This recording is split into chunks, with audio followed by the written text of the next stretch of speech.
Un dernier exemple sur les moyennes médianes sur le tableau d'effectifs pour voir si vous avez bien compris.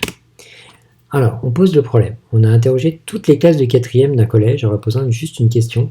Combien de temps travaillez-vous chaque soir en minutes? On leur a donné 4 possibilités de réponse. 30 minutes, 60 minutes, 90 minutes, 120 minutes. Comme on a interrogé beaucoup de classes, donc toutes les classes de 4e, on a donc 201 élèves qui ont répondu. Donc, je vous ai mis la série des réponses. Donc, le premier a répondu 30, le deuxième 30, le troisième 90, et ainsi de suite. Donc, voilà, vous pouvez me faire confiance, il y a 201 réponses qui ont été inscrites sur cette feuille. La question qui est posée, c'est comment calculer la moyenne, la médiane et l'étendue de ce temps de travail des élèves de 4e dans ce collège. Nous allons voir ça. Tout d'abord, je vous ai réécrit la série de données. On peut le voir comme ceci. C'est quand même pas très pratique. 201 données, elles sont toutes en plus dans le désordre. On les a reprises dans ce que nous ont répondu chacun des élèves.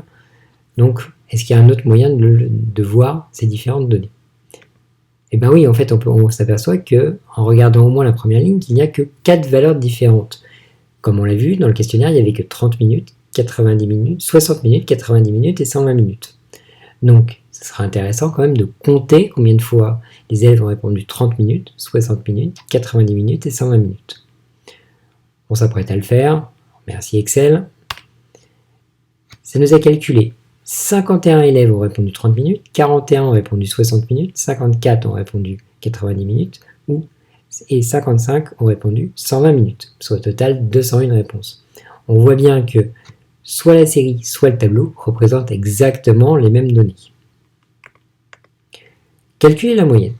Première solution, vous allez me dire, on va utiliser la série. La série des 201 valeurs. Alors c'est parti, on y va, on écrit la formule. On prend la première, plus la deuxième, plus la troisième, plus la quatrième, on y va jusqu'à la fin. Et on divise le tout par 201 puisqu'on a 200 réponses. Ça nous fait 76,9. Ouf, on a passé une demi-heure à le calculer, 76,9 minutes. C'est correct, ça je le reconnais, mais il y a 2 erreurs possibles. Première chose, déjà il faut écrire dans votre copie la formule, c'est-à-dire m égale 30 plus 30 plus 90, etc. Et ensuite, il faut surtout calculer avec la calculatrice. Donc il ne va pas falloir se tromper d'une seule valeur pour obtenir la bonne réponse. Donc comme on doit en principe vérifier au moins 2 fois le calcul, je vous laisse imaginer le temps que vous allez passer. Donc ça, c'est à proscrire. On va éviter, pour une série qui est aussi longue, il y a toujours les mêmes valeurs, on va éviter de se passer par la moyenne classique et on va essayer de s'intéresser à la deuxième solution.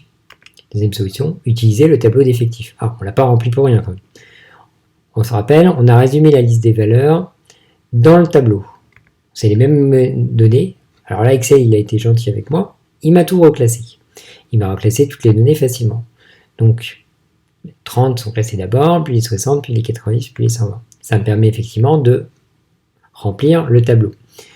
Donc, si vous voulez, vous pouvez en compter. Il y a 30 fois la réponse, il y a 51 fois la réponse 30, 41 fois la réponse 60, 54 fois la réponse 90, 55 fois la réponse 120, pour au total 201 réponses. Ce tableau donc représente la même série que celle qu'on a vue, là, qu'elle soit classée ou pas, c'est la même chose. Pour calculer la moyenne avec le tableau d'effectifs, il suffit simplement de multiplier chaque effectif par la valeur. Effectivement, je vous rappelle, on avait 51 fois la valeur 30. Donc plutôt que faire 30 plus 30 plus 30 51 fois, on écrit juste 51 fois 30. Et on prend la suite, deuxième colonne, 41 fois 60 plus 54 fois 90 plus 55 fois 120. Et on divise toujours par le nombre total de valeurs qui est 200. On obtient 76,9. C'est plus facile, on n'a qu'un seul risque, c'est qu'on puisse se tromper quand on compte. Mais compter, juste dénombrer, savoir combien il y a de réponses, c'est quand même plus facile que de faire des calculs comme des additions et des divisions. Donc on a en fait réduit le risque par 2 de se tromper. Et on n'oublie pas, on ne va pas calculer la moyenne sur juste la première ligne. On n'a pas une fois 30, une fois 60, une fois 90, une fois 120. Même si elles sont regroupées sur 4 valeurs, on a toujours 201. Donc n'oubliez pas, dans votre moyenne, on divise toujours par 200. Calculer la médiane. Vous allez me dire, on peut utiliser la série. Je vous ai réécrit la série. Théoriquement, vous n'avez pas Excel sous la main ou n'importe quel autre tableur. Mais il faut donc trier la série par ordre croissant. Et bien là, je vous souhaite bon courage. Moi, à votre place, je ne le ferai pas. Je n'ai pas envie de reclasser par ordre croissant toute la série.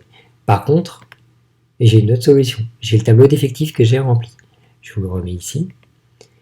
Qu'est-ce que je vais calculer comme on a vu dans le cours? Les effectifs cumulés croissants. Pour que je vous rappelle, vous pourrez les vérifier dans votre cours, on va utiliser pour chaque colonne et répondre à la question combien a-t-on travaillé de minutes, combien d'élèves ont travaillé de minutes jusqu'à 60? Il y en a 30 et ceux qui ont répondu 60, donc on a bien 92 et ainsi de suite. On cumule les effectifs pour chaque case en partant de la gauche vers la droite. Et ça nous arrange en plus parce que comme les valeurs sont classées, 30 est plus petit que 60, est plus petit que 90, est plus petit que 120, on a immédiatement une série qui est ordonnée. Donc si les valeurs sont ordonnées, mes effectifs sont aussi ordonnés et je pourrais les compter. On est reparti sur le tableau. On fait attention, il n'y a pas 4 données, on ne regarde pas la première ligne, mais 201 données. J'ai bien 201 élèves qui ont répondu au sondage, mais qui ont répondu 4 valeurs distinctes. Le 201, c'est le total. On fait attention, c'est cette valeur qui est importante. La première ligne, c'est ce que j'appelle valeur, la valeur prise. Et la deuxième, les effectifs, c'est les données. Quand je dis rechercher où est la médiane, on dit on prend la 5e donnée. La donnée, c'est la deuxième ligne, c'est sur l'effectif. On cherche donc la médiane des 201 réponses. Comme d'habitude, position de la médiane, 201 est impair. On va donc prendre la moitié de la série, ça nous donne 100,5. On sait que comme c'est impair, on prend la donnée qui est juste après, la 101e. Où est la 101e? Sur la deuxième colonne, j'ai 60 minutes, ça correspond à 92e. Je vais regarder celle d'après. La 92e a pour valeur 60, la 93e, 94e, 95e, 96e, jusqu'à la 146e ont pour valeur 90. Donc la médiane, c'est bien 90 minutes. Et vous voyez, je n'ai pas fait le calcul sur 4 valeurs, mais bien sur 201 données. Pour l'étendue, là on a le choix, pour rappel, l'étendue c'est le maximum moins le minimum de la série, donc la plus grande moins la plus petite. Je peux prendre la série, celle-là c'est quand même facile, comme j'ai repéré de toute façon qu'il y avait que 4 valeurs possibles, je calcule 120 moins 30. Si je veux utiliser le tableau, par contre, je vais faire attention, on va bien travailler sur le nombre total de minutes cette fois-ci, donc la première ligne, et on va utiliser la plus petite et la plus grande des valeurs qui sont données, donc 30 minutes qui est la réponse la plus petite et 120 minutes qui est la réponse la plus grande. Je vais donc faire E égale 120 moins 30, je retrouve mon 90 que j'avais pu voir déjà précédemment. Donc pour l'étendue, c'est aussi facile de faire l'un ou l'autre, mais vous faites attention, dans le cas où vous travaillez sur un tableau, vous prenez bien cette fois-ci, pour une fois, vous travaillez sur la première ligne, donc sur les valeurs.